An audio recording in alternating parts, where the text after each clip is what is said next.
Del Partido Revolucionario Institucional de la 65ª legislatura de la Cámara de Diputados, a través de la diputada Mariana Nazar Piñeiro, les da la más cordial bienvenida a este conversatorio que lleva por título La violencia ginecobstétrica en México y que se lleva a cabo en este Palacio Legislativo de San Lázaro.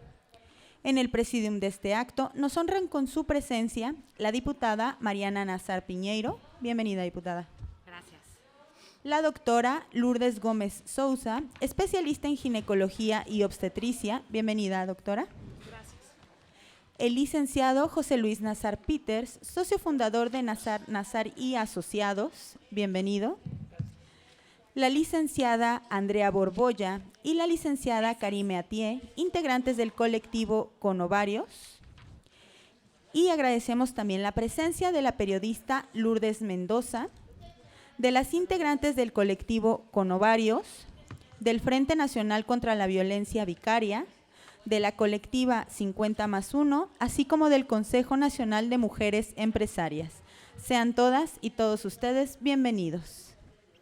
Para dar inicio a este acto, dejaré en el uso de la palabra a nuestra moderadora, la licenciada Karime Atié. Si es usted tan amable, adelante. Muchas gracias, muy buenos días.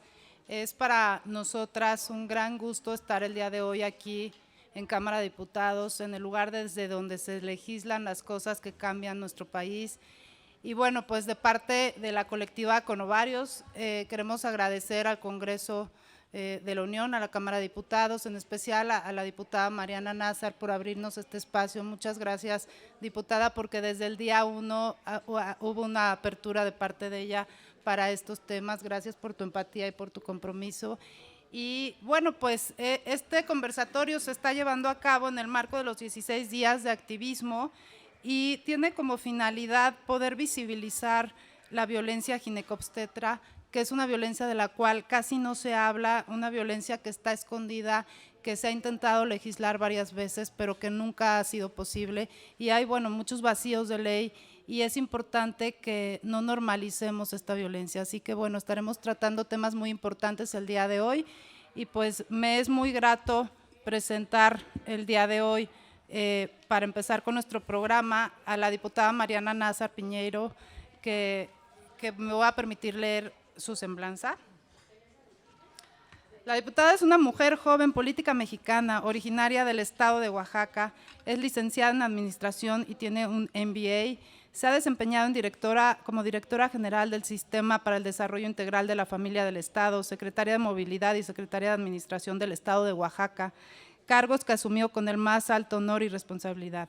En septiembre de 2021 rindió protesta como diputada federal en la 64 legislatura, por el Grupo Parlamentario del Partido Revolucionario Institucional y desde la Cámara de Diputados promueve el reconocimiento y respeto de los derechos humanos de las mujeres, niñas, niños y adolescentes. Actualmente es secretaria de la Comisión de Turismo e integrante de comisiones de Salud y Movilidad. Su tarea legislativa está enfocada en la visibilización de diversas maternidades, especialmente de aquellas donde las mamás lamentablemente pierden a su hija o hijo durante el embarazo, en los momentos previos a dar luz, en el parto o en el primer mes de vida. Es creadora de la Ley Olivia, iniciativa que busca atender de manera integral y multidisciplinaria las muertes gestacionales, perinatales y neonatales. También tiene como finalidad garantizar 7 derechos fundamentales para que las familias que pasan por una muerte de este tipo puedan recibir una atención digna, humana, ética y profesional. Su principal interés radica en promover la creación y operación de protocolos en los hospitales públicos y privados para que el personal médico auxiliar administrativo brinden una atención integral a las madres, padres y familias que viven una muerte gestacional, perinatal y neonatal. Muchas gracias, diputada. Adelante, les cedo el uso de la voz. Nos va a presentar la diputada Nazar un tema muy importante, de gran relevancia, que nos va a hablar sobre el contexto legislativo en México. Adelante, diputada, muchas gracias. Pues muy buenos días a todas y a todos, bienvenidos a todas las personas que nos acompañan, a todos los colectivos que me queda clara la lucha que hay detrás de todo esto y lo que implica el poder de estar hoy aquí sentadas platicando y poniendo cada quien desde su trinchera un granito de arena. También he estado del otro lado de la moneda, así que Aquí siempre van a tener una aliada con quien construir y que sepan que a veces el proceso legislativo puede ser un poco complicado, los tiempos políticos a veces también, la agenda abarca otros temas, pero que siempre estamos aquí, muchas diputadas y muchos, más de lo que a veces pareciera cuando buscamos los consensos, para poder tener acciones y poder reformar lo que sea necesario para dejar que toda esta violencia en cualquiera de sus tipos hacia nosotras las mujeres, pues termine. Y en ese sentido, pues bienvenido a todas las personas que van a estar aquí a exponer, también gracias a las personas que van a abrir su corazón para poder dar sus testimonios. Y bueno, yo quisiera de manera breve dar algunos datos oficiales y que tengamos como muy clara la importancia y cuál es el contexto legislativo en nuestro país, que la verdad en el año que estamos, ya estamos en el 2023, pues siento que es urgente que atendamos y que no sigamos postergando este tema. Es importante que tengamos todos en el radar los datos oficiales, ¿no? Al final, lo que no se mide, pues no se puede mejorar. Y en ese sentido, de acuerdo con datos oficiales, se estima que 3 de cada 10 mujeres han sido víctimas de violencia obstétrica. Me parece un dato alarmante. Y según la OMS, la violencia obstétrica es aquella que sufren las mujeres durante el embarazo o el parto al recibir un maltrato físico, alguna humillación, abuso verbal o procedimientos médicos coercitivos o no consentidos. La violencia obstétrica es un tipo de violencia de género considerada como maltrato y para la que no existe una definición comúnmente aceptada entre el profesional de la salud. La violencia obstétrica, sin duda, ha visibilizado una problemática estructural presente desde hace mucho tiempo, pero que no se reconocía como tal debido a que había sido profundamente naturalizada y normalizada, que es lo peor. Esta violencia de género ocurre tanto en los hospitales públicos, y hay que también decirlo, como en los hospitales privados de nuestro país. Y bueno, ¿por qué es importante visibilizar ese tipo de violencia? De acuerdo con las encuestas nacionales sobre la dinámica del INEGI, en los últimos 5 años, el 31.4% de las mujeres de 15 a 49 años de edad que tuvieron un parto o una cesárea experimentaron algún tipo de maltrato por parte de quienes las atendían en el parto o en la cesárea. Y la prevalencia de maltrato obstétrico es mayor cuando estas mujeres pasan por el procedimiento de cesárea. Ahí aumenta al 33%. Y aquí también es importante hacer una referencia y pues alguna comparativa con los datos que tenemos del año 2022 también del INEGI, cuando nos dan la prevalencia y la tasa en cuanto a muertes gestacionales. Y podemos nosotros saber que las entidades de todo el país con mayor casos de violencia ginecobstétrica es San Luis Potosí, Tlaxcala y Ciudad de México. Digamos que son los 3 estados donde ocurre mayor violencia. Y cuando nos vamos a revisar también la tasa en donde los estados han tenido un mayor porcentaje de muerte gestacional, nos dimos a la tarea de encontrar esta relación en donde también el primer lugar de las muertes gestacionales lo tiene San Luis Potosí, el segundo la Ciudad de México y el tercero Aguascalientes. Entonces, digamos que nos tiene que quedar claro que esto va totalmente relacionado. A mayor violencia obstétrica, pues lamentablemente los casos en donde hay fallecimiento de nuestras hijas o hijos, pues puede ser mayor. En ese sentido, es muy importante también mencionar, espérenme que ya se me perdió la hojita, que en México, a partir del 2008, el concepto de violencia obstétrica fue incorporado en el orden jurídico en estados como Oaxaca, Puebla y Durango. Es decir, nos falta todavía un camino muy importante por recorrer. Y hoy en día ya existen más de 22 entidades federativas que lo incluyen en su violencia obstétrica de manera expresa en las leyes de acceso a las mujeres a una vida libre de violencia como una forma específica de violencia de género que afecta a los derechos sexuales y reproductivos de las mujeres, incluyendo la pérdida de la autonomía personal y la deshumanización del trato hacia las mujeres mientras dan a luz en los servicios de salud. En la actualidad, algunas entidades federativas han optado por incluir la violencia obstétrica como un delito en sus códigos penales, pero esos son muy pocos los estados. Hoy por hoy lo tienen Veracruz, Chiapas, Estado de México Quintana Roo y Guerrero. Y en el ámbito de las acciones legislativas sobre este tema en el país, han sido diversas las propuestas que se han presentado en este Congreso federal, en esta Cámara de Diputados donde estamos aquí hoy en día. Sin embargo, no ha sido aprobada ninguna reforma. Hoy por hoy estamos pendientes de que el Senado pueda discutir un dictamen que aquí en esta Cámara aprobamos el pasado 15 de marzo del 2022. Es un dictamen con proyecto de decreto que reforma varias disposiciones de la Ley General de Salud, la Ley General de Acceso a las Mujeres a una Vida Libre de Violencia, en específico en materia de violencia obstétrica. Sin embargo, esta minuta fue turnada al Senado y al día de hoy no hemos tenido respuesta para la discusión. Sé también, Karime, que ustedes estuvieron en el Senado y bueno, estoy segura que pues visibilizando, hablando y tocando estos temas, pues vamos a tener sensibilidad para que pronto en estas dos comisiones puedan discutir el dictamen y que si no hay cambios, pues que se pueda votar y que pueda ser en este periodo legislativo que termina en agosto de 2024, que esta ley pueda ser una realidad. Y bueno, sin duda alguna yo creo que todas las que estamos aquí estamos convencidas de que lo que no se nombra no existe. Y por eso a veces dicen, pero bueno, ¿por qué? Pero sí se entiende de alguna manera en la ley y ustedes como colectivo seguramente lo han escuchado. No hay necesidad de plantearlo tan específico. Seguramente si alguien pone la demanda, si alguien lleva el caso más adelante, pues con eso se podrá sancionar. Sin embargo, yo creo que es urgente que tengamos esta definición en la ley porque son muchos los profesionales de la salud, también hay que decirlo, que actúan bajo la ética y principios, pero sin embargo, lamentablemente, hay muchos que no y en algunos casos esto va, y en algunos estados esto va en aumento. Es muy importante también decir que para combatir y prevenir el maltrato y la violencia contra la mujer, las autoridades sanitarias, tanto en el ámbito público y privado, deberán tomar en consideración las siguientes acciones. Garantizar la aplicación adecuada y efectiva del requisito de obtención del consentimiento informado basado en los derechos humanos de las mujeres. Que también puedan garantizar el consentimiento libre, previo e informado en todos los procedimientos médicos, específicamente en las cesáreas y otros tratamientos durante el parto. Respetar la autonomía de la mujer, su integridad y su capacidad para tomar decisiones informadas sobre su salud reproductiva. Garantizar el derecho de la mujer a estar acompañada por una persona de su elección durante el parto. Garantizar el acceso a la justicia en los casos donde exista violencia obstétrica. Garantizar la investigación exhaustiva e imparcial de las denuncias de maltrato y violencia contra las mujeres durante la atención del parto. Garantizar que las mujeres víctimas de este tipo de violencia reciban una reparación justa y suficiente mediante una indemnización económica o compensación. Prohibir y sancionar la esterilización forzada y promover e impulsar campañas y programas para prevenir este tipo de violencia. Sin duda, son muchos los pendientes legislativos que se tienen en este tema. Desde esta Cámara de Diputados tienen una aliada.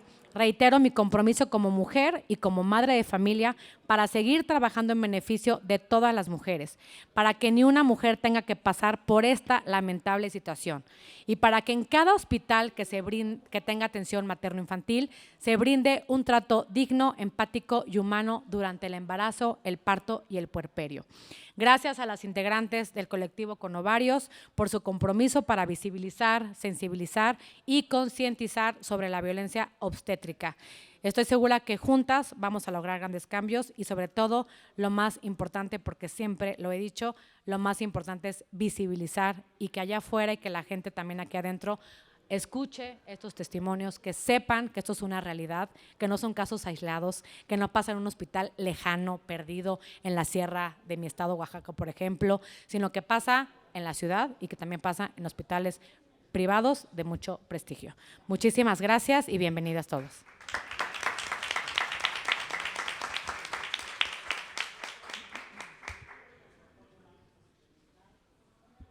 Muchas gracias, diputada. Definitivamente lo que no se nombra no existe y la aprobación de estas iniciativas que mencionabas va a ser muy importante para poder erradicar y sancionar la violencia ginecobstetra. Y bueno, a continuación me voy a permitir presentar a la reconocida doctora Lourdes Gómez Sousa y voy a leer un poquito de su semblanza. Ella es ginecóloga, obstetricia, bióloga de la reproducción, tiene una maestría en educación y diplomado en gestión de centros educativos, miembro certificado de FEMCOG, Comego, AMMR, jefa de posgrado en investigación y calidad del Instituto Nacional de Perinatología, profesora adjunta del curso de especialización en ginecología y obstetricia del Instituto Nacional de Perinatología en la UNAM, y actualmente está en la práctica privada en la clínica Plenus Reproducción Asistida. Bienvenida, doctora, muchas gracias por estar aquí, gracias por la sororidad de acompañarnos en este gran tema y bueno, cedo el uso de la voz. Gracias. Gracias. ¿Sí se escucha? Ahí me escuchan. Bueno, primeramente agradecer tan prestigiada invitación para formar parte de este foro tan relevante y que espero que tenga el impacto y la difusión que merece, porque no lo digo como médico, no lo digo como ginecobstetra o como bióloga de la reproducción, lo digo como mujer. Cualquier tipo de violencia, me parece inadmisible, inaceptable. Y ya si hablamos de violencia en mujeres vulnerables, en embarazo, en parto y en puerperio, yo creo que es peor, es alarmante y no puede, como decía la diputada, estar normalizado, no puede admitirse. No pueden haber profesionales de la salud que ejerzan esta profesión así, nos demeritan a todos. Platicaba que hasta por primera vez en mi vida he sentido como un poco de vergüenza a mi profesión, es inadmisible. Y cada vez sabemos más casos y como dicen, ya no es el ámbito público, ya no es en la sierra, ya no es en condiciones precarias, no, ya es la medicina privada y ya es aquí en Ciudad de México. Entonces, bueno, pues urge que se tomen las medidas necesarias en los niveles pertinentes y pues yo por lo pronto como que cada quien debe de hacer o ayudar, ¿no?, en su trinchera. Yo me dedico a la educación médica continua, formo ginecólogos obstetras de México del Instituto Nacional de Perinatología y la realidad es que creo que desde el principio debemos de hacer un cambio de paradigma en la educación médica. Todo se debe centrar en una palabra que se llama respeto y tú como médico debes de ejercer la medicina con respeto y más a las mujeres y más como mujer. Entonces, bueno, nosotros en el instituto hemos hecho ciertas actitudes, ciertos cambios, sobre todo a nivel infraestructura, que fomentan el acompañamiento durante el parto, que fomentan la asistencia de enfermeras perinatales, de trabajar en equipo mano a mano para lograr una atención de calidad. Pero bueno, este año se demostró y se ganó un premio de administración gracias a un curso que se titula Aspectos bioéticos para la prevención de violencia obstétrica. Y bueno, bajo la administración del director, tengo el agrado de decir que todo ese curso ya está en plataforma y se da a todo médico del Instituto Nacional de Perinatología, a todo empleado, a toda trabajadora social, a todos, a todo el personal. Y bueno, pues esperamos que poco a poco las semillas se vayan sembrando, pero creo que, como les digo, yo en mi trinchera necesito asegurar que una educación médica sea con respeto hacia las mujeres. Gracias.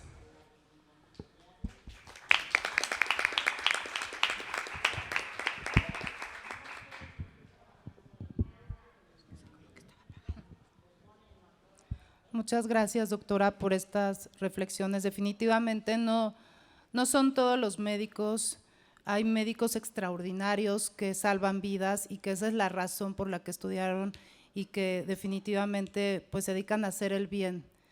Sin embargo, pues hay quienes, como en todas las ramas y en todas las prácticas y todas las profesiones, hacen mal uso del conocimiento y mal uso del poder que tienen de pronto a su cargo, y pues creo que es importante tomar las medidas legales y las medidas sociales que se tengan que tomar para que estos médicos no sigan ejerciendo esa violencia desde ese trono y el poder que les da ser médico, ¿no?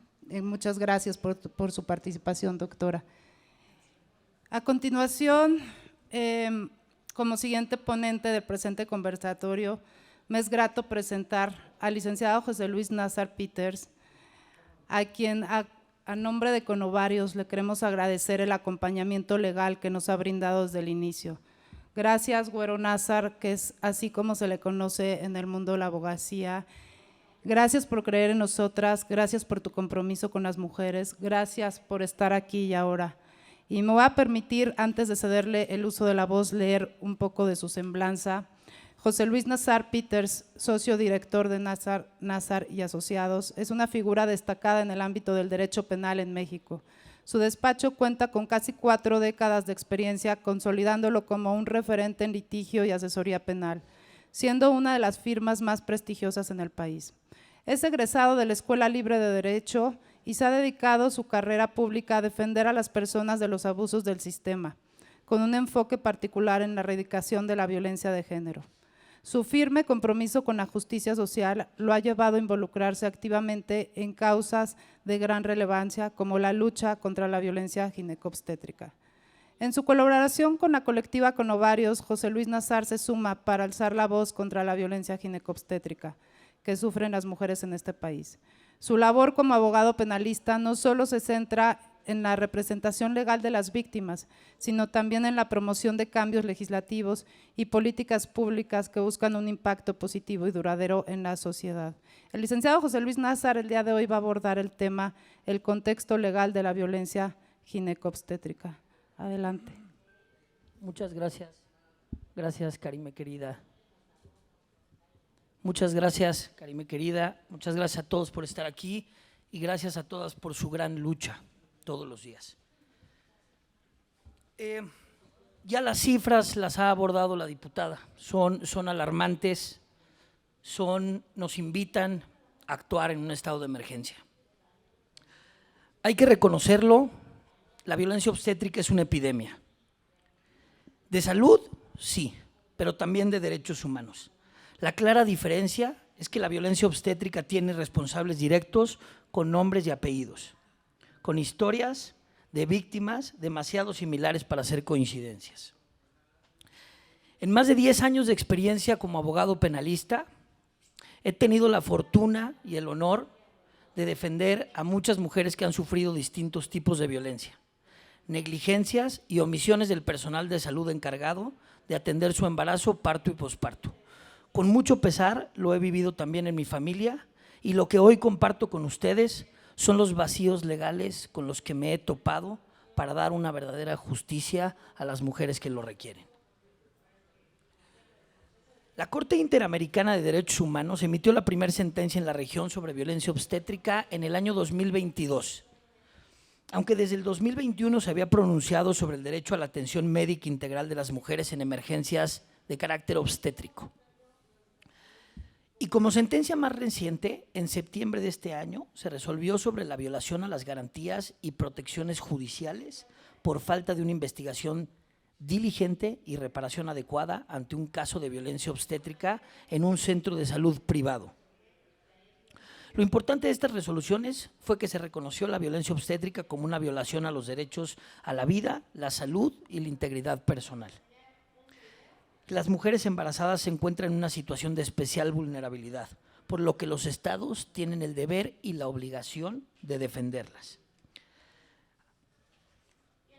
La Convención de Belém do Pará, Convención Interamericana para Prevenir, Sancionar y Erradicar la Violencia contra la Mujer, ratificada por México en 1998, obliga a los estados a prevenir, sancionar y erradicar la violencia contra las mujeres, incluida aquellas prácticas que incurran durante el acceso a servicios de salud reproductiva.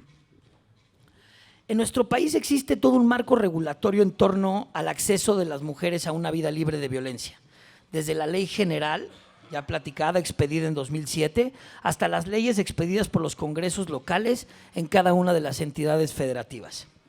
La violencia obstétrica es el tipo de violencia contra la mujer que se ha incorporado de manera más reciente en la mayoría de estas legislaciones, con excepción de la Ley General y 6 entidades: Baja California Sur, Guerrero, Jalisco, Michoacán, Sinaloa y Tabasco. No obstante, la definición de violencia obstétrica que se incorporó en los 26 estados fue solo como un concepto, sin tener mayores consecuencias que la posible imposición de sanciones administrativas. No podemos negar que la inclusión del concepto en estas leyes es un avance, pero tampoco podemos negar que falta mucho. Tampoco podemos permitir que una vez más la ley se quede en papel. Tenemos que forjar las sanciones necesarias para dar la protección de este grupo vulnerable de mujeres que tanto lo piden y tanto lo exigen. Es al final un procedimiento administrativo el recurso con el que contamos. En dicho procedimiento administrativo, la carga de la prueba recae siempre sobre la víctima, es decir, se le pide a la mujer que, no obstante atravesó por un infierno de violencia ginecobstétrica, que sea la encargada de recabar su expediente que tienen los hospitales y además armar un caso con costos legales, costos de tiempo y sobre todo sufrimiento mayor e igual al que ya fue atravesado. Cuando se trata de las Contralorías Internas y de la CONAMED, por cierto, el organismo encargado de dilucidar si existe una responsabilidad médica, por cierto, organismo integrado por médicos, hay otro gravísimo problema en la búsqueda de la justicia. Se trata de un gremio juzgándose a sí mismo. El mismo gremio que se formó realizando prácticas violentas sobre los cuerpos de las mujeres es el mismo que suele desestimar la gravedad de los daños infligidos a las víctimas. Además, las resoluciones de la CONAMED no son sobre los médicos o personal de enfermería involucrados, sino sobre la institución médica en la que laboran. Los resultados, cuando no se desechan las quejas, son decepcionantes. Las víctimas pueden aspirar a una disculpa pública, a una indemnización minúscula o que se ordene capacitar al personal médico. Eso sí, a discreción de la propia institución. Si se decide apelar la decisión de la CONAMED a través de un juicio contencioso administrativo, el resultado es incierto y además aumenta los costos, el tiempo y el dinero de las quien, repito, ya fueron víctimas de un sinnúmero de actos violentos. Seamos claros, mientras no haya incentivos fuertes para que el personal médico tema para cometer actos de violencia contra las mujeres, la violencia obstétrica contra ustedes seguirá ocurriendo. Aunque el mecanismo de seguimiento de la Convención de Belém do Pará de 2012 ha recomendado a los estados penalizar la violencia obstétrica, en México solamente 4 entidades federativas lo han reconocido y tipificado como conducta delictiva. Estos son Chiapas, el Estado de México, Guerrero y Veracruz. La vía penal permite señalar responsables directos, permite aplicación de sanciones como multas, privación de la libertad y prohibición en el ejercicio de la profesión médica. Es decir, eleva los costos que pueden asumir los responsables de violentar a las mujeres.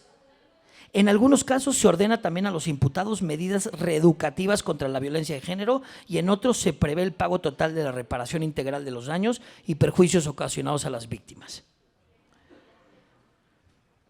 Aclaremos que las definiciones del tipo penal de violencia obstétrica de Chiapas, Estado de México, Veracruz y Guerrero, las sanciones aplicables no son uniformes en estas legislaciones, pero son un paso hacia adelante, son un avance para poder erradicar la violencia de género que hemos constantemente normalizado. Contemplemos además dos grandes temas que están quedando al margen de la conversación legal. El primero me refiero a la violencia ginecobstétrica, cuya definición ya nos las han dado. Y la segunda hay que tomar en cuenta con un mayor desarrollo científico y tecnológico, en un contexto donde cada vez más personas retrasan sus decisiones reproductivas por encima de los 40 años, especialmente las mujeres. Se incrementan también las posibilidades y las oportunidades para que los vacíos legales dejen desprotegidas a otras mujeres que participan en las opciones de reproducción asistida como donantes de material genético o como gestantes subrogadas. En México no existe una legislación especial en materia de reproducción asistida, sino que debemos buscar, interpretar y adaptar las disposiciones existentes en materia civil, familiar, penal y de salud pública. A nivel federal, el Código Civil no contiene ninguna disposición relativa a la reproducción humana asistida. En el resto del país, solo 2 entidades federativas regulan de alguna manera la técnica para realizar reproducción asistida en sus códigos civiles o familiares. La Ley General de Salud se establece en la Secretaría de Salud es la encargada de controlar y vigilar la disposición de trasplantes de órganos, tejidos y células, como podrán ser óvulos y espermatozoides. Estipula que se permite la donación de estos materiales biológicos con consentimiento expreso y por escrito del donante y prohíbe su comercialización. Sin embargo, es casi inexistente la regulación para comprobar que en efecto el consentimiento, tanto para la donación como para la subrogación, es libre e informado.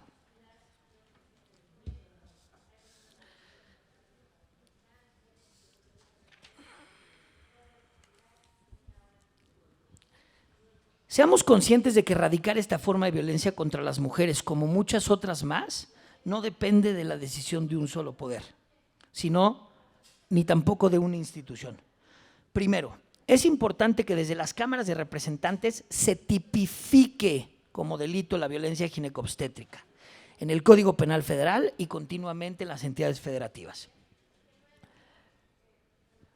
Eso sí, con un fuerte énfasis en la reparación integral del daño para las víctimas en un marco de acción no solo que castigue al violentador, sino que repare el daño causado a las víctimas. El Estado es el obligado de protegerlas. El Estado les ha fallado, el Estado es el responsable de darnos la llave para poder reparar y sanar. En eso consiste una justicia restaurativa. Los detractores de las vías punitivas, especialmente el gremio médico, mencionan los bajos índices de denuncia en las 4 entidades donde la violencia obstétrica no es considerada un delito aún, como prueba de que la criminalización no funciona. En mi experiencia, lo que no funciona es el acceso a una debida representación legal para las víctimas. En este sentido, y en segundo lugar, creo, hay que hacer un llamado a los estados para que refuercen sus defensorías públicas, pongan a los defensores al servicio de las mujeres y capaciten a los ministerios públicos para que representen a la sociedad, en este caso a las tantas y tantas mujeres violentadas, para poder dar frente a esta situación. Tercero, creo que la CONAMED debe reformar su reglamento de procedimientos para la atención de quejas médicas con perspectiva de género y de derechos humanos, cosa que nunca hasta el día de hoy se hace. No solo se juzga el propio gremio entre sí, sino que lo hace en un contexto de desigualdad social, que no podemos, ni queremos, ni toleraremos seguir permitiendo. Cada análisis contextual debe conllevar, sin lugar a dudas, una debida perspectiva de género y de derechos humanos. Asimismo, creo que es necesario darle atribuciones a la CONAMED para sancionar a las instituciones de salud cuando no cooperen con la aportación de pruebas, más allá de reportarlas a su comité de ética. Demandar a que se comprometa a subir fuertemente los montos de compensación para las víctimas, de forma que obligue a las instituciones médicas a tomar medidas para prevenir la violencia obstétrica y dejar de proteger a sus médicos porque les da nombre. Se acabó. No debemos ni podemos seguir normalizando estos actos violentos. En cuarto lugar, el Poder Legislativo debe evaluar la necesidad de regular la reproducción humana asistida y la gestación subrogada con perspectiva de género, que no permita la explotación de las mujeres ni discrimine el acceso a todos estos servicios. Con estas recomendaciones no quiero decir que es lo único que se necesita para resolver el problema y la violencia sistemática. Son soluciones que emanan del sistema legal. Por el contrario, indispensable es reconocer que se requiere al mismo tiempo la intervención de políticas públicas que prevengan, atiendan, garanticen la no repetición de la violencia ginecobstétrica en todo el sistema de salud, tanto público como privado. Desde retomar la formación médica en las universidades hasta renovar las condiciones de atención hospitalaria, pero sostengo que en ausencia de un marco que castigue claramente estas conductas, no podemos brindarles ni ofrecerles una justicia restaurativa a las víctimas. Seguimos estando en deuda con ellas. Por último, permítanme decir que aunque existe una deuda histórica de los órganos de representación con las mujeres y la autonomía de sus cuerpos, y una deuda en la protección de los mismos ante las violencias de género, también es cierto que tenemos la oportunidad para empezar a compensarlo y entonces sí, realmente sentar las bases para que este siglo XXI sea verdaderamente un movimiento libre de violencia para las mujeres. Como sociedad debemos exigir responsabilidad a todas las autoridades, a los 3 poderes de gobierno a nivel local y federal, para que trabajen de manera exhaustiva y prioritaria para lograrlo. Sobre la violencia ginecobstétrica se requiere sensibilización y capacitación a médicas y médicos que ejercen en todo el país. Hace falta mucha información para que las mujeres sepan reconocer esta violencia y se sientan acompañadas y protegidas y seguras para denunciar. Pero sobre todo debemos solidarizarnos y buscar justicia para quienes lamentablemente ya están ahí. Por ello les invito a amplificar la voz. Agradezco mucho estos foros. Amplifiquemos la voz de las sobrevivientes y acompañemos su activismo con empatía. Aplaudamos hoy que a pesar del dolor y el trauma que han vivido estas valientes mujeres, tienen la capacidad para exponer a sus agresores y compartir sus historias para que esto no se vuelva a repetir en contra de las generaciones de nuestro México. Es momento de que todos reciban justicia, una justicia real, una justicia que repara, que restaura y que previene. Muchas gracias.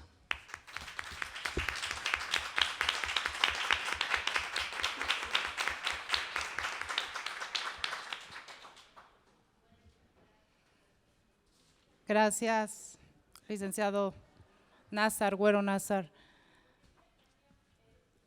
Tus palabras mueven y mueven desde la sociedad, mueven desde el momento en que mencionas el Estado ha fallado.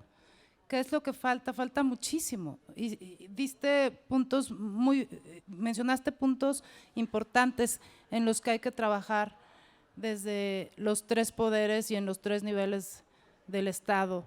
Definitivamente, pues hay mucho por caminar. Lo hemos visto en todo este acompañamiento que el despacho Nazar le ha dado a Conovarios. No ha sido fácil porque faltan herramientas y faltan muchas cosas para que se pueda lograr justicia. Y eso, pues lo hemos mencionado y lo mencionó hace un momento la diputada Nazar.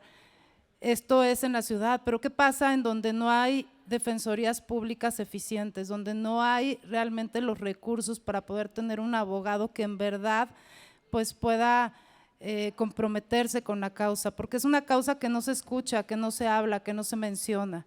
Entonces, pues creo que hay mucho que hacer, hay que hacer políticas públicas eficientes en el sector salud público y también en el privado, porque muchas personas pensarían, bueno, solo sucede en lo público. No, también está sucediendo en lo privado y creo que es momento de regular, es momento de hacer iniciativas, es momento de caminar todos juntos para empezar a erradicar esta violencia que duele, que lacera, que lastima desde lo más profundo y que pues tarda mucho en sanar. Tenemos colectivas en Conovarios que llevan mucho tiempo intentando sanar las heridas de esta violencia ginecobstétrica que les dejó el médico.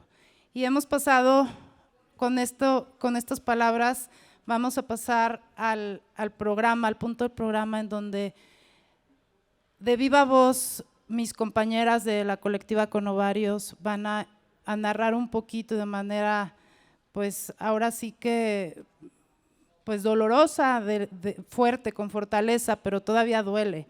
Y para quienes crean que esto se cura fácil, no se cura, porque son momentos en los que la mujer está muy vulnerable y pues son momentos muy difíciles. Me permito presentar a mi compañera Andrea Borbolla y le cedo el uso de la voz para que nos cuente su testimonio sobre qué es realmente en los hechos, en la vida, en la realidad, la violencia ginecobstétrica. Adelante. Muchas gracias. Pues muchas gracias por el espacio. Primero quiero decir que me comparto desde el ser mujer y estar comprometida con esta causa. Me siento que soy la voz de varias mujeres que han pasado por esto. El día de hoy no escojo ser víctima ni revictimizarme, simplemente pues ha sido para mí un honor formar parte de este colectivo porque hoy me siento más fortalecida y sobre todo pues me siento también que el proceso de sanación a través de esta justicia reparadora se está llevando a cabo. Entonces, muchas gracias, Güero, por el acompañamiento, de verdad. Y gracias a todas mis compañeras porque pues hoy me siento respaldada por ellas.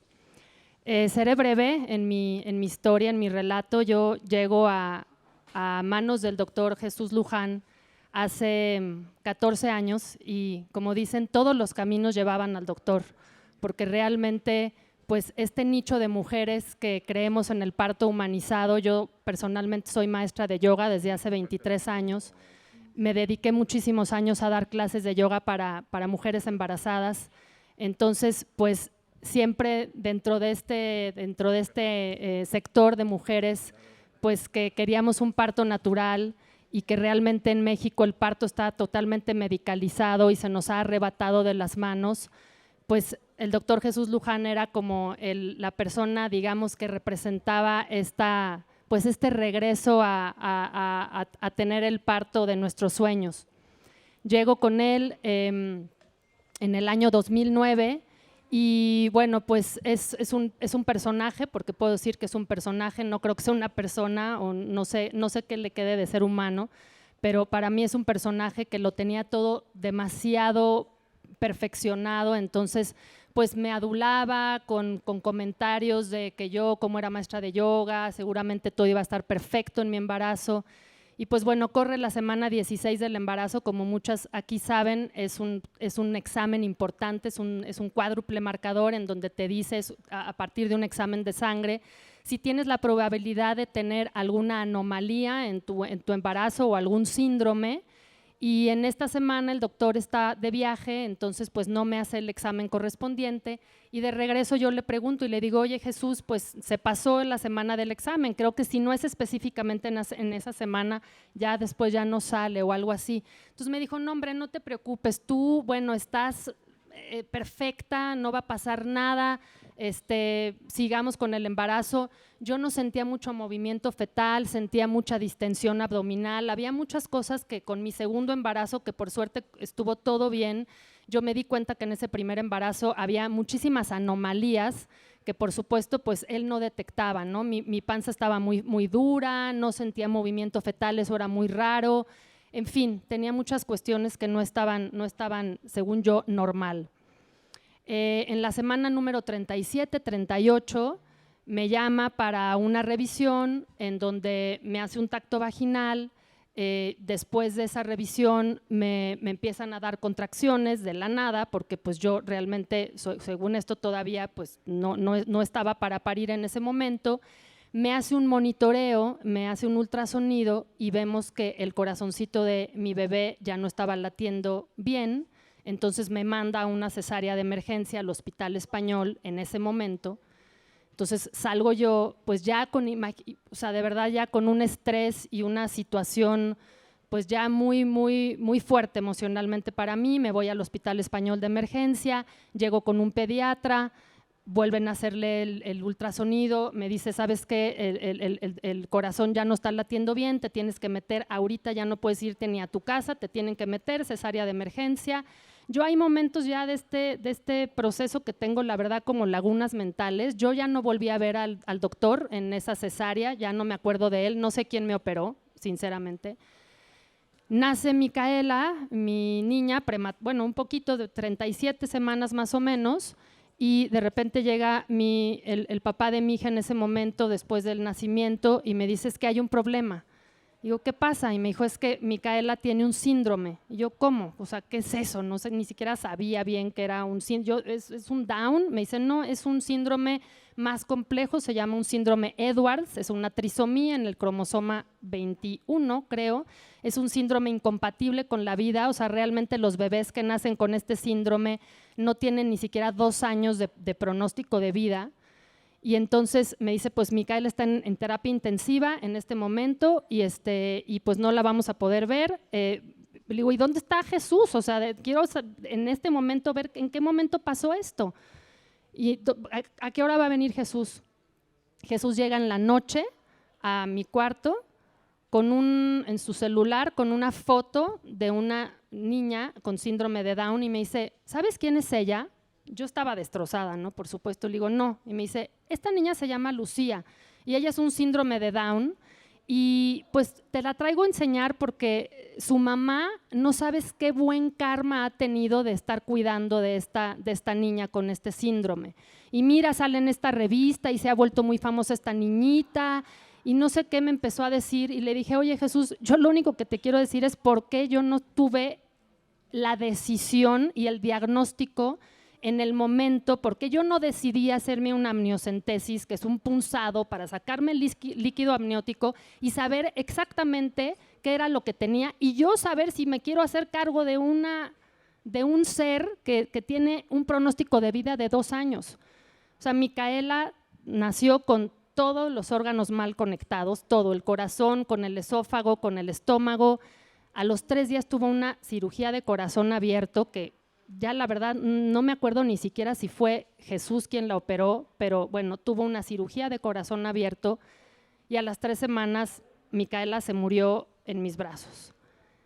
Y lo digo así porque de verdad creo que es la experiencia más fuerte que he tenido en mi vida porque yo sabía que estaba viviendo algo injusto, o sea, yo no había escogido, yo me sentía culpable, había una parte de mí que se sentía culpable por no haber como tal vez dicho, bueno, pues así tenía que ser, ¿no? Yo sabía que eso no lo debí de haber vivido, yo hubiera escogido con todo el dolor de mi corazón interrumpir el embarazo porque la naturaleza es sabia y por eso hay abortos naturales que desecha solito tu cuerpo, en donde tú estás acompañado por un profesional de la salud que te va llevando de la mano. Entonces yo me sentí profundamente traicionada porque entré con toda la confianza del mundo, puse la vida de mi núcleo familiar, de mi bebé en las manos de no sé ni siquiera cómo llamarlo, pero para mí es un innombrable, ¿no? Y la verdad es que qué bueno que Jesús crea en el karma porque creo que en este momento ya le está cayendo solito, entonces pues qué bueno que de alguna manera me enseñó hace 14 años que el karma sí existe, porque realmente creo que en este momento pues estoy viviendo esa oportunidad de crear justicia, de estar en una lucha, gracias a Dios yo he tenido muchísimos recursos terapéuticos en mi vida que me han ayudado a traspasar este evento y muchos otros. Entonces, pues yo agradezco estos foros y yo espero que se haga justicia y que las mujeres de México realmente estemos en buenas manos y que esto se legisle y que podamos de alguna manera hacer pues un sector de salud y médico confiable en nuestro país. Y pues muchísimas gracias de verdad por darme la voz, por darme el espacio y gracias, Güero, otra vez porque de verdad pues yo el día de hoy estoy muy contenta de lo que estamos viviendo y de lo que se está logrando en el país en torno a este tema. Gracias.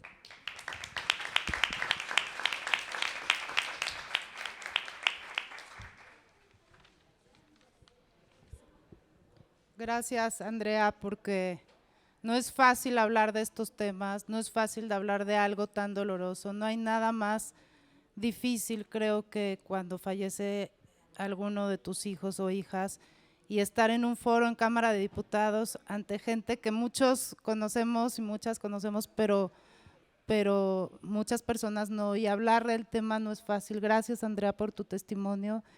Y a continuación, otra compañera de nosotras, de Conovarios, va a tomar el uso de la voz para contar su testimonio. Ella es Migua. Adelante, Migua. Hola, muy buenos días, diputada. Muchas gracias por la invitación. Muchas gracias a todos por tomarse el tiempo de escuchar esta mañana lo que es la violencia obstétrica ginecológica. Tiene muchas caras. Yo les voy a platicar la mía. Mi historia es del 2016. Llego con Luján porque todos los caminos llegaban a Luján. Era un doctor extremadamente popular, salía en televisión, en los medios. Les doy un dato. En México es el 4º lugar a nivel mundial de cesáreas innecesarias. 2 de 3 cesáreas que se hacen en México son innecesarias. Es un número altísimo. Yo lo que buscaba era un parto natural.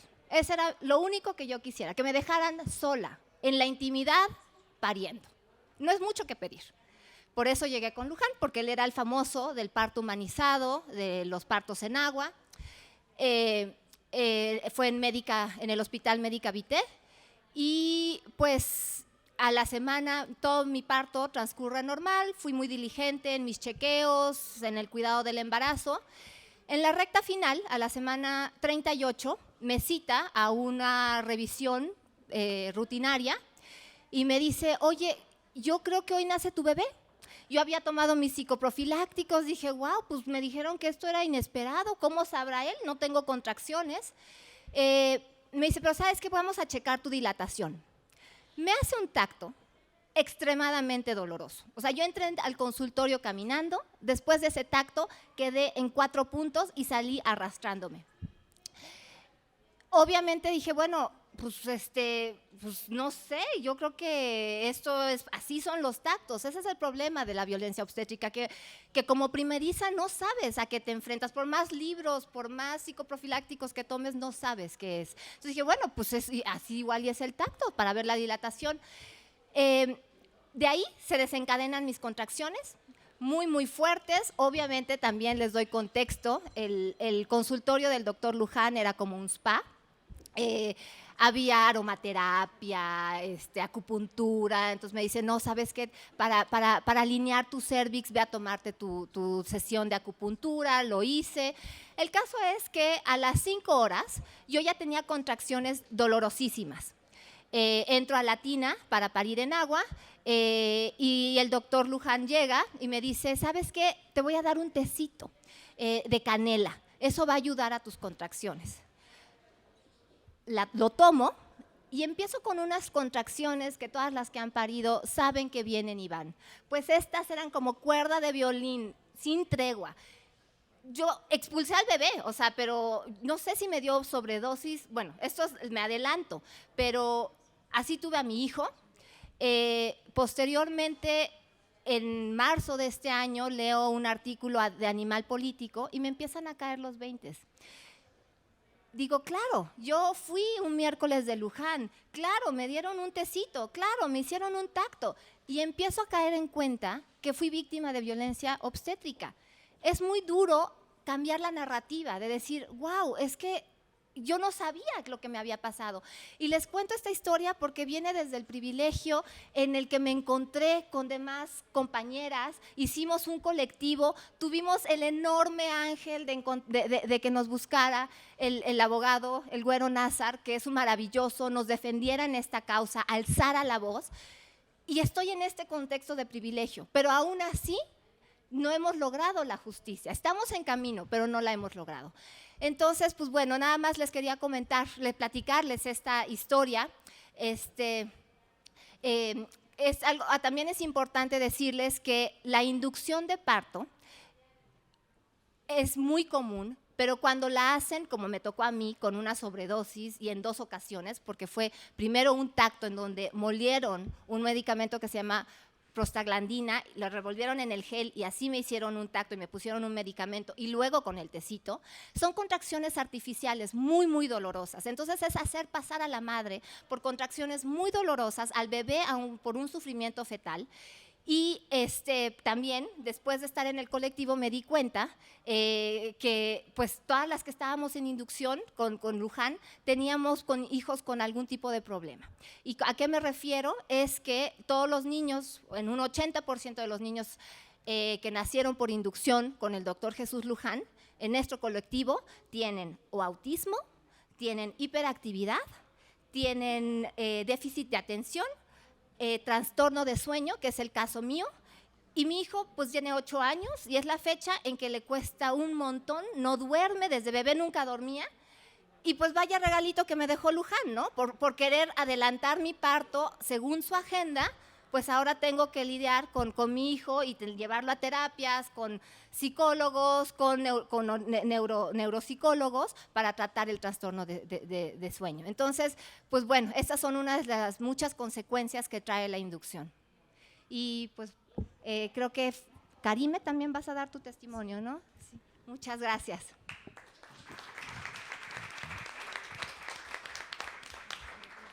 Gracias, Miwa. Eres muy valiente, son muy valientes al contar el testimonio. Reitero, no es fácil porque son temas íntimos, son temas personales, son temas que solo lo hablamos en familia y en casa, y ahora alzar la voz pues es un acto no solo de valentía sino de justicia y de que las demás mujeres se enteren que esta violencia existe, que la violencia ginecobstétrica no es un mito, porque ya incluso cuando lo empezamos a hablar en mesas decían, oye, ¿tú crees en la violencia ginecobstétrica? Como si fuera un tema de que crees en un mito, crees existe o no existe. Claro que existe. Y mis compañeras han hablado sobre la violencia obstétrica. Hablemos ahorita con mi testimonio sobre la violencia ginecológica. La violencia ginecológica todavía, si la obstétrica no se menciona, la ginecológica todavía menos se menciona porque pues lo tenemos normalizado. Todas las mujeres tenemos esta violencia normalizada y yo lo quiero abordar desde el punto de vista y que no está legislado y que debe ser un atenuante para la comisión del delito, para el acto de la comisión del delito en el momento en que se vaya a juzgar. El punto importante es que cuando una mujer va al ginecólogo, está en una situación y se coloca en una situación de vulnerabilidad. ¿Por qué? Porque si vas a un chequeo, pues evidentemente vas esperando y rezando prácticamente a que todo salga bien, cual al año anterior. Después, si vas como por algún problema que tengas, pues también vas rezando en que este problema se solucione y vas nerviosa y vas ansiosa. Y de pronto no sabes cómo, pero ahí estás en la cama de exploratoria, semidesnuda, porque pues te ponen una bata y a merced de lo que el doctor y la doctora te digan, porque le vas a creer, porque estás en una situación de vulnerabilidad. Y es ahí en donde los doctores se aprovechan para poderte decir o inventar estudios falsos, intentar operarte sin justificación. Tú les vas a creer absolutamente todo, estás ahí verdaderamente vulnerable, ¿no? Semidesnuda ante el doctor o doctora que confías en ellos, pero pues sin embargo no hay nada que te pueda defender en ese momento, vas rezando, vas pensando que todo salga muy bien. Y bueno, mi testimonio es justamente, pues yo iba cada año a mi chequeo como debe ser, y yo hago mucho ejercicio, tuve un desgarre abdominal y llegué a esta clínica, a este consultorio, porque pues hay consultorios que hacen de todo y este era uno de ellos. No solo era ginecológico, también hacían, ¿por qué no?, ultrasonidos para ver si tenías piedras en la vesícula, en el riñón, para ver tus intestinos, todo eso lo hacían ellos. Entonces pues uno como paciente todo les cree y obviamente dije, tengo un desgarre abdominal, ¿con quién voy? Pues con quien hace esto, aunque sea el ginecólogo o la ginecóloga, pues con ellos fui. Evidentemente me revisaron, me checaron, me dijeron no tienes nada, no podían encontrar nada, e insistí, encontraron un tendón inflamado que estaba como estirado haciendo pesas, no fue un desgarre grave, pero sí fue un pequeño desgarre, me inyectaron cortisona y me dijeron, pues aquí está, yo lo vi en la pantalla, vi el tendón, dije, perfecto, no es tan grave, me estoy vistiendo y en ese momento regresa personal de esa clínica a decirme, oye, tengo que hacerte nuevamente unas capturas ováricas, no sé por qué no se grabaron. Me pareció desde ese momento muy extraño el tema, sin embargo, repito, estás en una situación vulnerable y una situación en la que pues todo le crees. Entonces dije, ok, pues vuélveme a hacer pues las tomas, que no sé cuáles eran, pero bueno, me las volvió a hacer. Estando en su consultorio me dijo, oye, te falta hacerte un estudio que sea 125, que es un marcador tumoral. A mí me pareció bastante extraño y le dije, ok, pues me lo hago. Nuevamente, pues todo le cree uno. Y estos doctores pues daban consulta en una clínica muy cara. Entonces yo dije, bueno, yo tengo un laboratorio de los comerciales al lado de mi casa, que es el Chopo, y dije, pues yo ahí me lo voy a hacer. En ese momento me insistieron en que me lo hiciera ahí, en ese momento les dije que no, que era muy caro, me volvieron a insistir, bueno, me insistieron tanto que me lo dieron gratis, ¿no? Porque yo era una paciente de más de 15 años, entonces a las pacientes de más de 15 años se los dan gratis. Y bueno, me sacaron sangre, es un estudio de sangre, me dijeron que en 3 días me daban los resultados, pasó el cuarto, el quinto, el sexto, el séptimo, el octavo, y por ahí del 9º empecé a exigir mi examen, el examen no lo tenían, no me lo querían dar, no lo querían soltar, no sé por qué.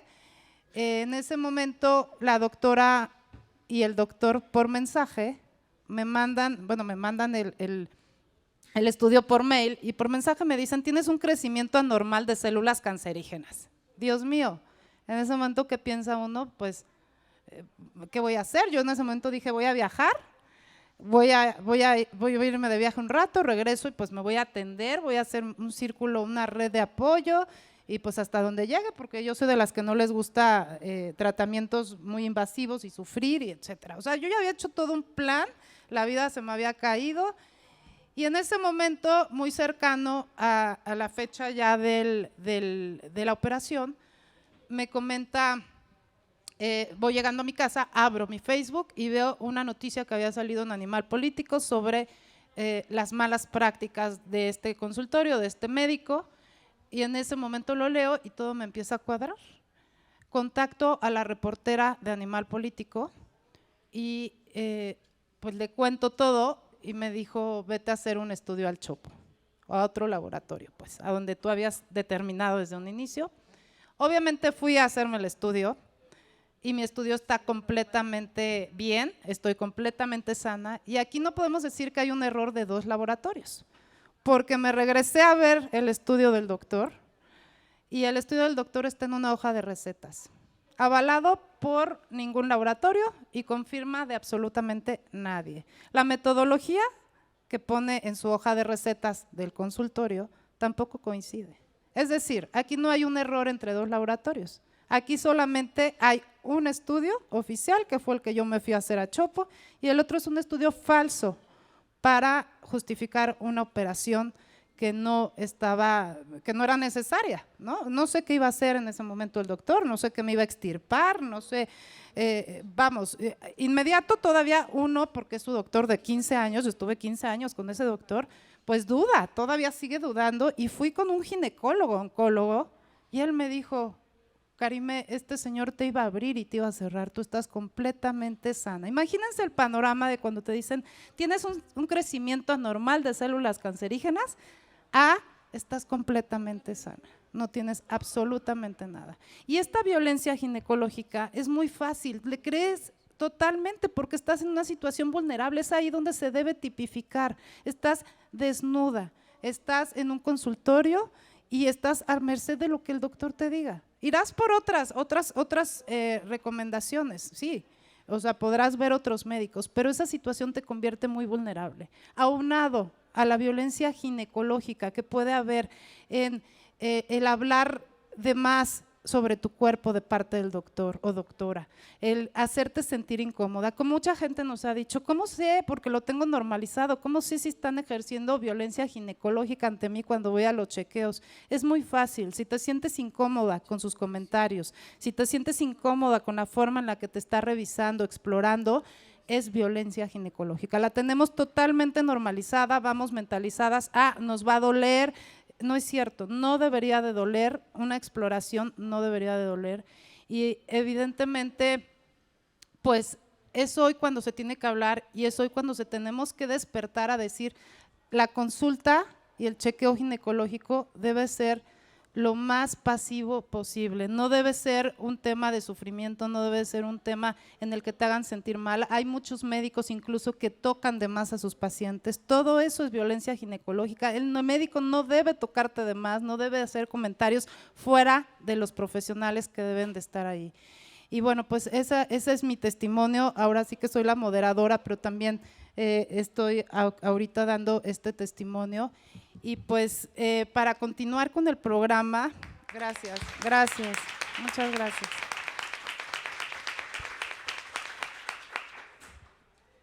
Para continuar con el programa, veo que se encuentra entre nosotras nuestra presidenta nacional de la colectiva 50+1, Claudia Corichi García. Y bueno, quiero aprovechar su presencia para que también nos dé unas palabras, dado que bueno, nos ha dado la colectiva 50+1, que es también a la cual yo pertenezco. Sin embargo, mis compañeras me han dado y nos han dado a Conovarios todo el apoyo, todo el acompañamiento, y quiero aprovechar que está hoy aquí nuestra presidenta para pedirle de favor si nos puede dar unas palabras.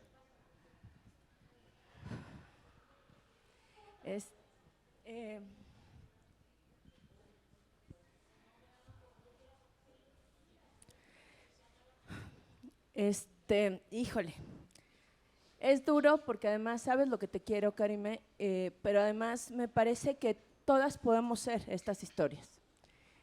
Todas podemos ser porque todas hemos estado ahí expuestas, todas, desde que empezamos a menstruar hemos ido a revisiones gineco-obstétricas, bueno, ginecológicas y después gineco-obstétricas, y entonces yo creo que esto duele. Duele en lo más profundo, pero más dolería no hacer nada. Entonces, lo único que quiero decir de parte mía personal, pero también de la colectiva 50+1, por supuesto, porque aquí hay muchas compañeras, es decir, qué valientes, qué fuertes, qué resilientes, y tenemos que acompañar esta causa sí o sí. Es decir, esta no es opción. Cuando estás en una situación como la que ustedes vivieron, y que además muchas mujeres seguramente han vivido ese tipo de cosas y no se habían puesto de acuerdo. Y esto demuestra que una vez que uno empieza a estar al lado de otras mujeres y a escuchar sus testimonios, se empieza a dar cuenta de que esto no es normal. Y eso pasa mucho con las violencias, que se van normalizando, que lo que parecía normal hace unos años, o lo que parece normal de pronto y nos dijeron que era normal, y además estos temas, lo decía Karime al inicio, son los temas en los que no estás contándole a veces ni a tu mejor amiga, a veces sí, pero a veces nada más. Y si no tienes, no se lo cuentas casi a nadie, no le estás contando tus procedimientos, hay muchos tabús, pero también tenemos mucho desconocimiento de nuestro propio cuerpo, pero también tenemos muchos abusos como estos. Entonces creo que la unidad hace la fuerza, de verdad que felicidades a Conovarios, toda la solidaridad, porque se atrevieron a levantar la voz, porque se atrevieron a juntarse, porque se atrevieron a visibilizar que esta violencia no es normal y que alguien tiene que pagar por ello. Y además lo peor es que cuando suceden este tipo de violencias, no es nada más el violentador único, sino que se genera desafortunadamente una red de violentadores y violentadoras alrededor de ello. Yo vi unas fotos, porque bueno, pues a mí me tocó la etapa en la que Karime creía que ya lo suyo era un caso pues muy complejo, mucho más complejo, y pues yo sabía de este cuate por lo que se iba viendo y por lo que ella nos iba comentando a algunas amigas. Vi su foto del año pasado, celebrando la Navidad, con su secretaria sentada en las piernas. O sea, es decir, este es el personaje del que estamos hablando. Esto no puede ser normal, esto no está bien. O sea, es decir, este es el personaje que retrata de cuerpo entero a este sujeto. Y creo que lo que tenemos que hacer todas las mujeres, las colectivas, que acompañemos a esta valiente colectiva de Con Ovarios es respaldar, es acompañar, y felicito por supuesto a nuestra querida amiga colectiva, la diputada Joana Torres, porque ha estado tomando muchas iniciativas sobre los temas de los diferentes tipos de violencias. En México, la mayoría de las mujeres hemos vivido algún tipo de violencia. Cada vez que vamos a un evento de 50+1, les digo, levante la mano quienes hemos vivido, porque todas hemos vivido al menos un tipo de violencia. Y lo desgarrador es que no hay una que se quede con la mano abajo. Y eso de que sea tan terrible y tan desgarrador que nadie se quede con la mano abajo, significa también una serie de violencias adicionales que vivimos y que generalmente no comentamos, no decimos.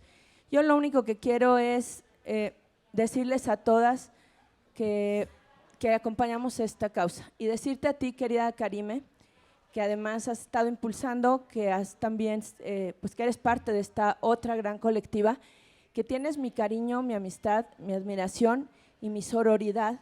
Y me duele horrible escucharte. Me duele escucharlas, podemos ser cualquiera de nosotras.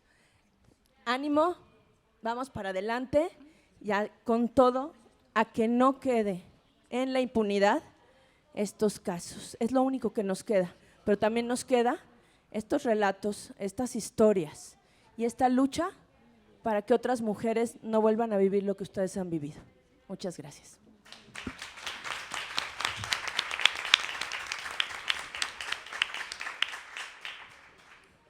Muchas gracias, presidenta, y vamos ya caminando rumbo al cierre de este conversatorio, no sin antes presentar y darle uso de la voz a dos diputadas que admiro profundamente, pero antes de ello quiero agradecer a todas las integrantes de la colectiva Con Ovarios que están presentes, Lío, Migua, quiero agradecer a Andrea.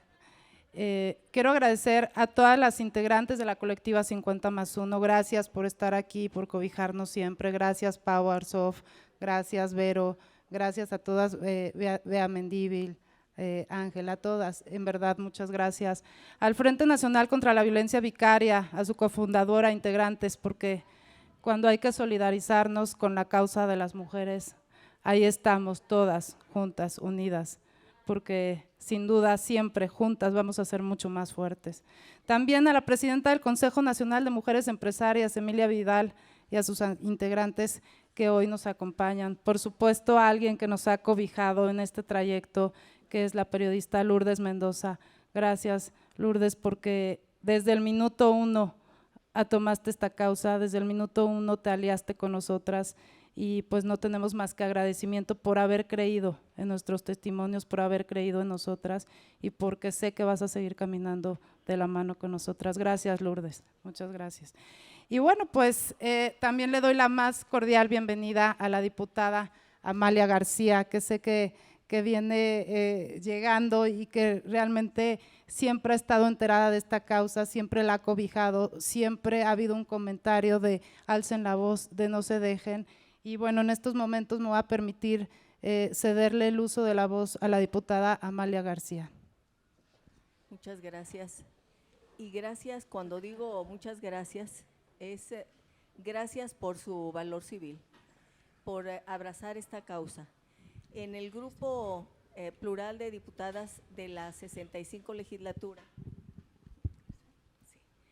decía, cuando digo gracias a ustedes, porque tienen el gran valor para abrazar una causa que ha existido siempre, pero que no se había abanderado y estaba oculta.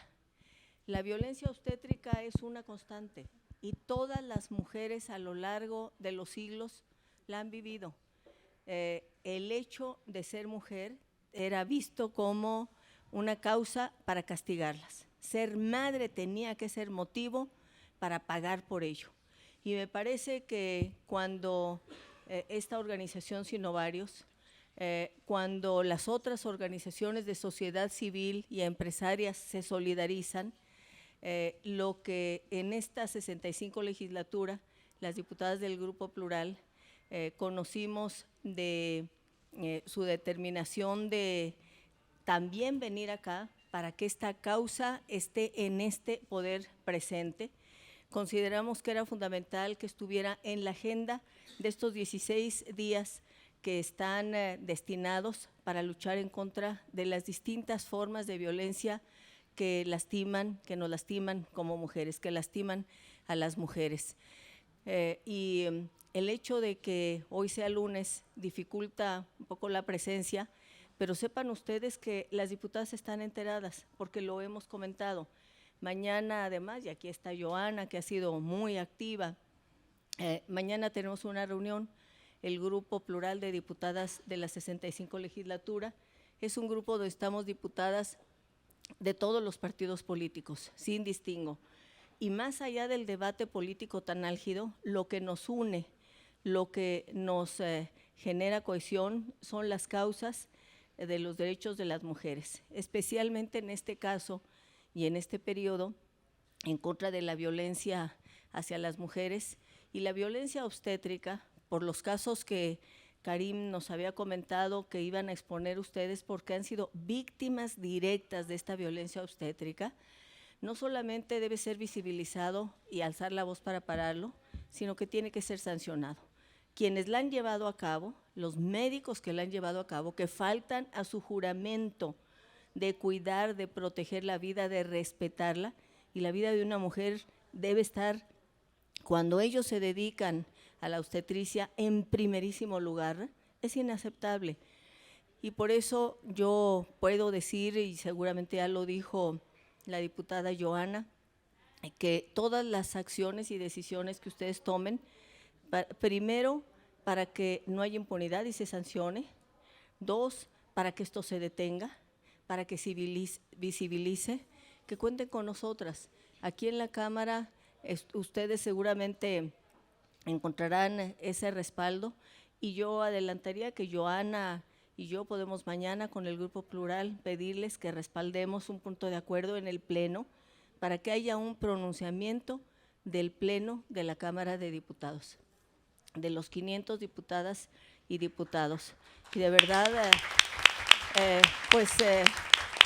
por su valor de hacerlo público, por no callar, porque son la voz de muchas mujeres que no tuvieron la determinación y que se vieron en condiciones tan adversas que decidieron no hacerlo público. Ustedes lo están haciendo, y bienvenidas a esta Cámara de Diputados, y cuenten con nosotras. Gracias.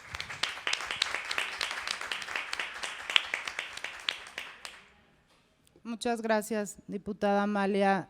Sin duda, cada palabra que usted me ha dicho en el momento en que he contado sobre estas narrativas, siempre se los he comunicado a nuestras compañeras, de esta sororidad, esta solidaridad de parte de usted, doña Amalia. Muchísimas gracias por esas palabras que cobijan el corazón, que sanan un poco el alma dentro de este dolor, y con la valentía que hoy nos tiene aquí, pues ya vamos caminando ahora hacia el cierre, y quiero presentar con mucho orgullo y muy agradecida de que esté el día de hoy aquí a la diputada Joana Felipe Torres.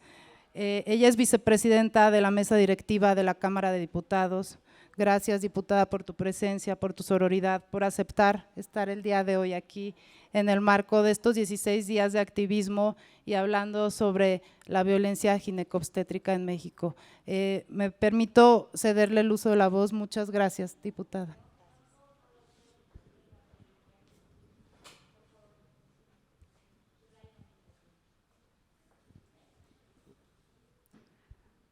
Muchas gracias, Cari. Muchas gracias a todas por estar el día de hoy con nosotras.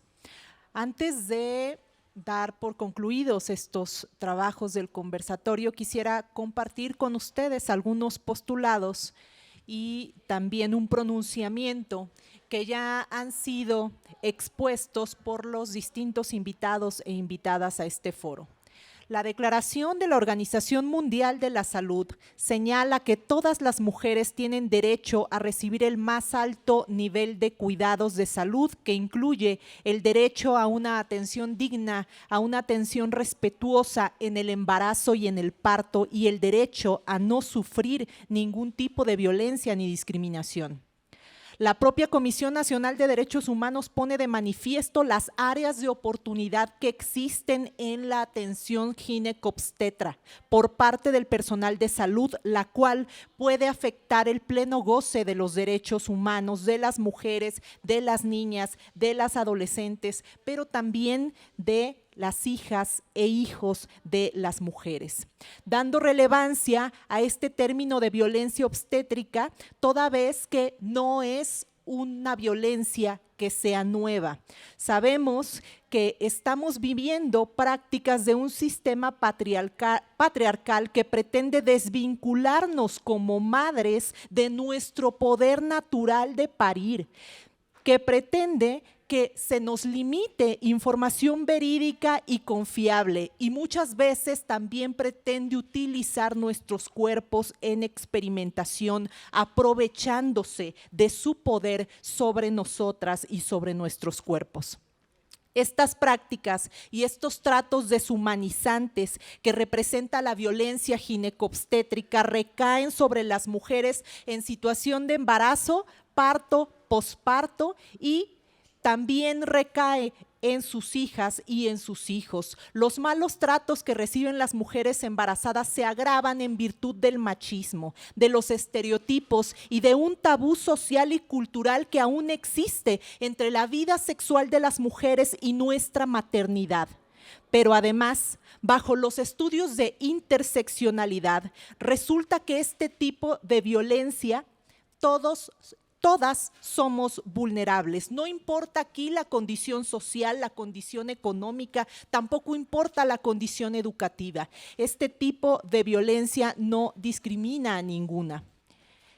Se publicó en abril de 2016 la norma oficial mexicana NOM 007, que da paso a la norma oficial mexicana NOM 007 SSA 2016, que busca disminuir precisamente estos daños obstétricos y los riesgos para la salud de las mujeres y de sus hijas e hijos en la atención del embarazo, el parto y el puerperio. Sin embargo, nuestra legislación aún no establece en la Ley General de Acceso a las Mujeres a una vida libre de violencia una conceptualización que verdaderamente nos ayude a tener un asidero legal, un fundamento que reconozca, que atienda y que sancione este problema, indudablemente con perspectiva de género. Este es uno de esos temas cuyo debate es impostergable, es necesario, incluye posiciones sensibles y legítimas. Dentro de las coincidencias que entre todas podemos encontrar y que es nuestra obligación además buscar, es que no hay dudas en que en este ámbito, como en muchos otros, existe un viejo campo de perpetración de violencias que es urgente atender. En primer lugar, me parece justo agradecer de manera muy especial al colectivo Con Ovarios, a quienes les pido un fuerte aplauso, por favor, por este encomiable trabajo de llevar estos temas a la exposición pública, de regresarlos a la agenda pública en la Cámara de Diputados y de Diputadas. Igualmente, quiero agradecer a la maestra Claudia Corichi García, presidenta nacional del colectivo 50+1, que siempre brinda incondicionalmente su valioso apoyo para la realización de estos conservatorios. Además, me place agradecer a la diputada Mariana Nazar Piñeiro y a la diputada Amalia García, grandes luchadoras en estas causas sociales por las mujeres con quienes he tenido el honor de compartir grandes batallas. Gracias por su participación a ambas en este evento. Reconozco el valioso trabajo de la doctora Lourdes Gómez Sousa y el licenciado José Luis Nazar Peters por su valioso aporte en este importante problema. Como mujer, Como mujer, como abogada, como legisladora y como madre, cada caso y cada testimonio que hemos escuchado el día de hoy me duele, pero también me compromete a sumar esfuerzos para que estos casos no queden impunes, para que ningún médico y ninguna persona sienta que tiene el poder de disponer de nuestros cuerpos y de nosotras mismas. Finalmente, agradezco la asistencia y la participación de las organizaciones y de todo el público que se encuentra el día de hoy presente. Hago mía, por último, hacemos nuestra la frase del Frente Nacional por la Violencia Vicaria. Los hijos e hijas de una son los hijos e hijos de todas. Gracias.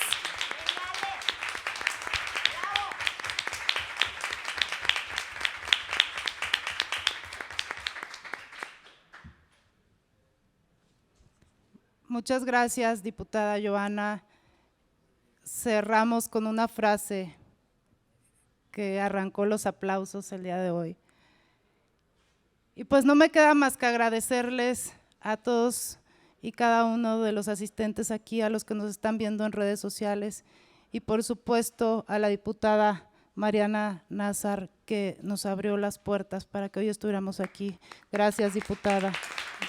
Gracias, diputada Joana, gracias, diputada Amalia, gracias a mi presidenta del colectivo, nuevamente gracias al colectivo del Frente Nacional, gracias a nuestra presidenta de 50+1 Tabasco, Lu. No quiero omitir absolutamente a nadie, pero pues les agradecemos el que nos hayan escuchado, el que nos hayan estado visualizando a través de las redes sociales y seguiremos hablando de este tema en este recinto y en todos los que nos abran las puertas. Muchas gracias a todos. Gracias, que tengan buena tarde.